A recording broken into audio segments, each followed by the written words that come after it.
It's another great day. This is Dr. Willie Jolley, author of the book, A Setback is a Setup for a Comeback in a Day. In this time of challenge and change, I want to give you tips to create your own comeback. The strategy is to think about what you are grateful for, because whatever you focus on longest becomes strongest. I want you to stop right now. Stop right now and focus on something you're grateful for. It doesn't have to be a big thing, just something, anything.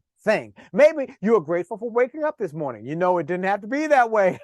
Maybe you're grateful for running water when you turn on the knob. Maybe you are grateful for electricity to turn on this program. Whatever, find something to be grateful for. See, the more you feel gratitude, the more you become strong. And the stronger you will become, and the more hope you have. And the more hope you have, the more you are able to move forward into the future with power. It is your choice. So choose gratitude and get busy living your dreams today. This is Dr. Willie Jolley. Look, go to winwithwillie.com for resources to help you win more. Share this video with everybody you know. And remember, your best is yet to come.